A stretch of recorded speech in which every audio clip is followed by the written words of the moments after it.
It was, yeah, it was. Tough for the players as well, because you know, it was a hard physical game, and we competed well.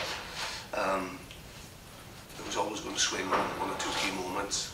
Unfortunately, it was a tough call. It was a real tough call. You know, I was really disappointed with that particular call, but there we go. You know, those are the way things go sometimes. But I think an understanding of how hard the game had been, how physical it had been, and it really was one of those calls where we could have had the penalty, or they could have had the penalty, or he could have just let the game go, because that's what happens 9 times out of 10. But there we are. You know, that's the game. You take a lot out of that performance, and we take a lot out of it. Yeah, you know, the boys were great. It's very hard to be too critical of them. You know, we always look to improve, and there's always areas that we can improve on, and you know, we looked at that this week. But in terms of the effort, commitment, and passion that they showed, it was very difficult. You know, you can't fault them. It was exactly what we wanted, and to go to a place like Leinster, it's so difficult to go and get anything out there, and you know, compete and be on even terms with them really right throughout the game. Was in many ways a job well done, you know. But ultimately we didn't get maybe what we should have out of it. And, you know, we've got to look at ourselves as well. We could have managed that last line out a little bit better.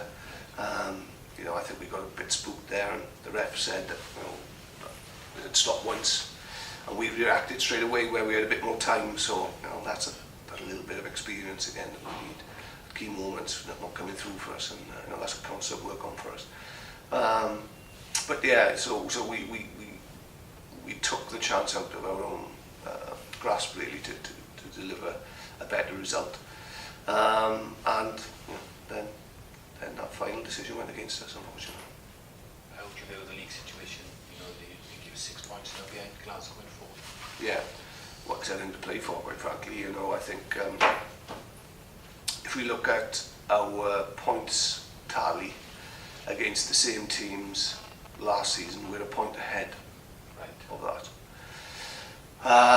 But you know, the next 7 games, we've probably got to win at least 6 of them. You beat obviously the Blues twice last year. Yeah, those are 2 massive games for us. Edinburgh away, you know, Rony away. All our home games have got to be won, including the Munster, which is a game that we didn't win last year. So you know, there are opportunities in there, but there are games that we have to nail, and these next 2 home games are vital for our ambitions. 6 of the 7 is a big target, though, isn't it, in terms of how competitive it is? It's very tough, but 4 of those are at home. Yeah. You know, and I think all the other games are winnable. Do you have to go looking for bonus points in them as well? We have to be a little bit careful. You know, ideally we want bonus points, particularly from the home fixtures, and particularly the next 2. But you know, first and foremost, we just need to win and build a winning platform, and then take it from there. Yeah, well, the boys are pretty teed off really with the fact that we didn't get a little bit more out in Leinster, so they want to prove that on Thursday, and that's the good thing. And that's what I told the boys. Look, we get an opportunity on Thursday to get on the park and get some points under our belt, and that's what we need to do. What about Treviso then? Because obviously you lost there earlier on in the season. What kind of challenge are you expecting from them? They're a good team. They're a big forward pack. They play percentage rugby. You know, they look to put pressure on you at the set piece. And they got Brendan Williams at 15, although they gave him at 11, but he plays at full back. Who was very dangerous in open space. What we have to do is make sure our set piece functions effectively and efficiently, puts pressure on them. We are able to pressurise them when they've got the ball, because they are a side that can make mistakes. And you know, hold on to the ball, go through the phases, and you know, either score tries or they'll give penalties away. So that's basically in a nutshell. It's not we know them well. You know, we know what to expect from them, and we know what we need to do to win. Can I ask about Wales? Ken Owens has been named in the Wales team, starting the game for the first time. You must be delighted with him. Yeah, very pleased for Ken. You know, Ken has had a difficult World Cup. Didn't have many opportunities. Came back from the World Cup a little bit down, but you know, he's managed to pick himself up playing some regional rugby, and that's how it happens sometimes. You know, the opportunity arises, and now he's got to take that opportunity. He's been playing well enough to show everybody what he's capable of. So great for Ken. Really pleased. and the England team was named on Thursday, and Ben Morgan made quite an impact when he came off the bench against Italy a week and a half ago. Do you expect to see him starting?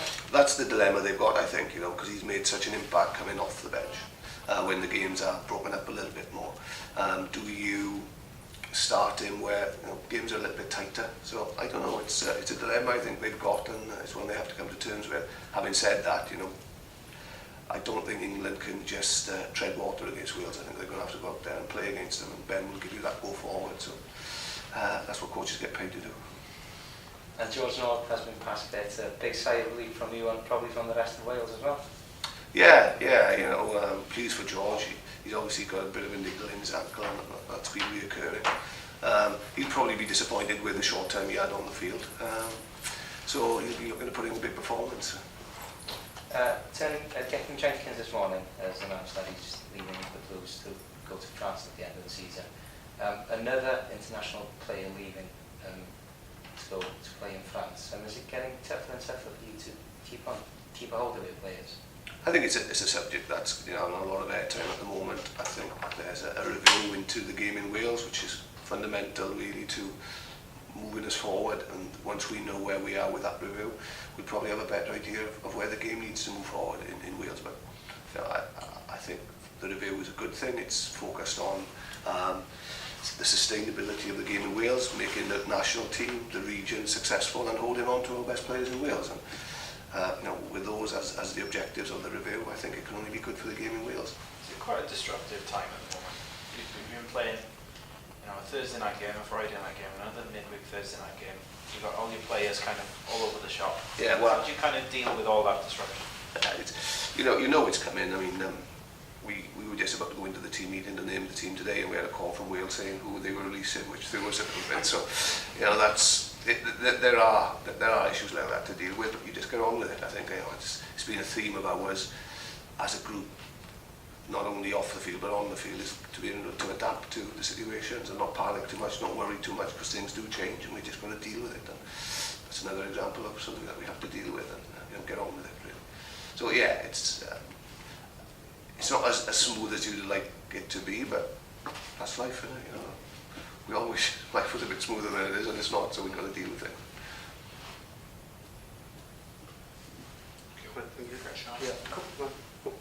Sorry. Dan Cymraeg? Oh, no. No. Just have dim the players on the game. Nah. I was just going to do that then. Right, okay. How did you first know about him? Ben played against our under 20s for the Blues, and then played against the RFC for Merthyr. Yeah. So Anthony Buchanan had identified him, somebody really who, although very raw, very unfit, had that explosive power, and that's, as a coach, with younger players and players maybe who have not come through the system, what you're looking for is one or two traits that stand out, which you think can make an impact at the professional game. And Ben had that, and when we looked at his line, it was obvious that he had that explosive power, and very raw, very unfit. But those are the easy bits. That raw talent is the difficult thing to find. And how did you convince him to come here? He was already within a region, and to come here. Was it, you've shown over the last 3 years that you've bitten the bullets in many ways and put in a lot of youngsters. Was that a bargain too? Yeah, I mean, at the time, we weren't, we were still evolving that philosophy, and we were still developing a lot of the young players, so we wouldn't get any credit for that at the time. But what we could offer Ben was opportunity, and that's what we did offer him, is that you come here, you train well, you perform well, there will definitely be opportunities, because this is the road that we're going down, and that's very important for any young player, is that it's all very well training at the level, but unless you play, there's no chance of progressing. And as an individual, what is he like to work with? I mean, the England camp have said that he's very conscientious. He's a good listener, a good responder. If you found that all up. Yeah, very good. He's limited to one question a day, though. Okay. Yeah. On you go. He tends to ask a million. Oh right. Okay. Yeah. Really? Yeah. He's very. you know, he's very keen to learn. Yeah. He thinks a lot about the game, and because of that he asks lots of questions. So we limit him to 1 or 2 a day instead, because otherwise he confuses himself. And with regards to the England and the Wales situation, did he come to you and ask any advice? Did you offer any advice, or did you leave it to him and his family? No, he came to me, and you know, he said what was going on, and he said there was lots of pressures on him from various avenues. And I said, look, Ben, just take a bit of time to think. I think the key thing at that stage was there was a lot of pressure on him to play for the Saxons. I didn't feel he needed to do that, because that would have sort of railroaded him into the one country, and he didn't need to do that at that time. What he needed was another good pre-season with us, and to start performing again at regional level, which is what he did. And then, as we discussed, the opportunity would then come probably in both countries. But also realising that, you know, he had a decision to make, both an emotional decision, because he's English, and he wants to play for England, and I admire him for choosing to play for England. I think it's the right thing that he's done, without a shadow of a doubt. Is that because of Toby Faletau? No, I don't think so at all. I don't think so at all. I think, no, not at all. You know,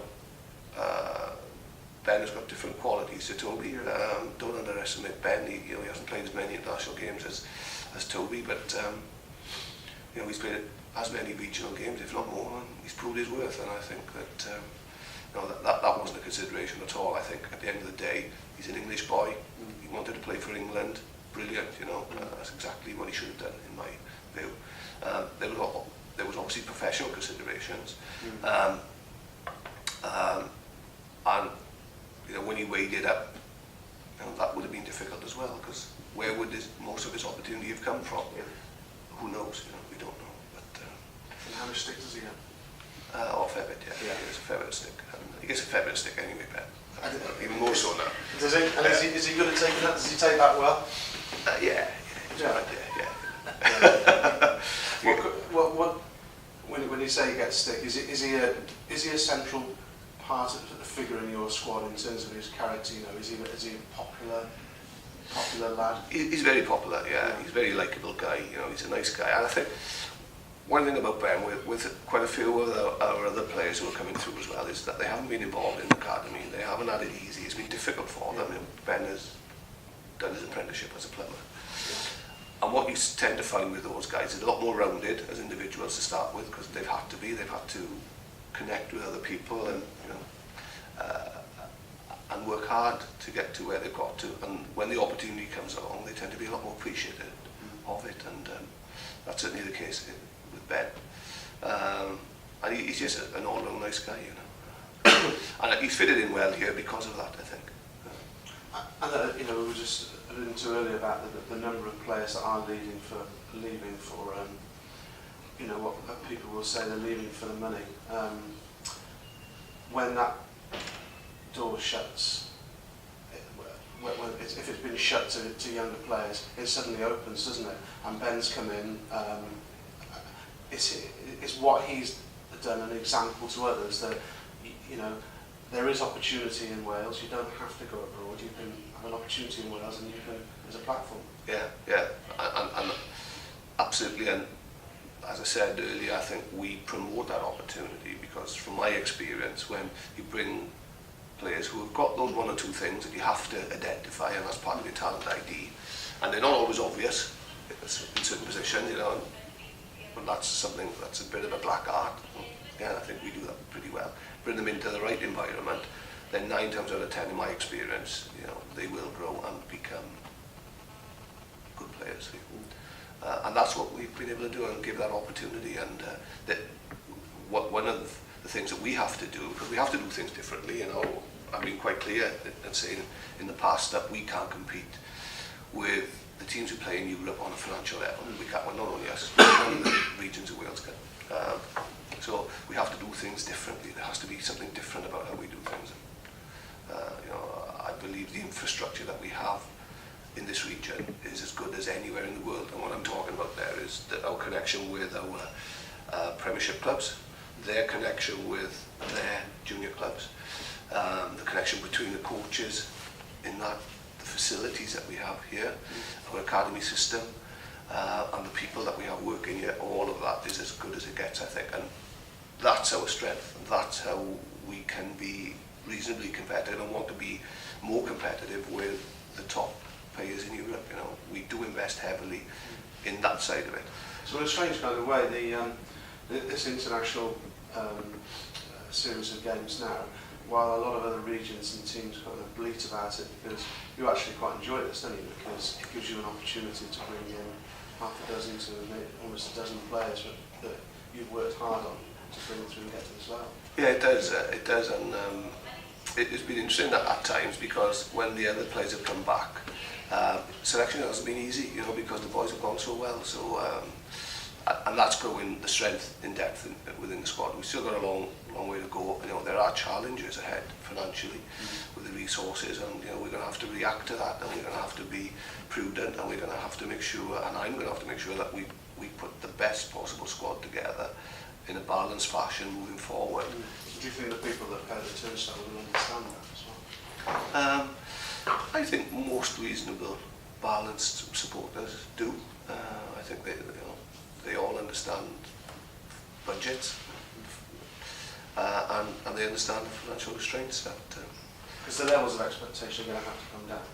You're going to have to come down if you continue to lose the level of play that we've lost this season.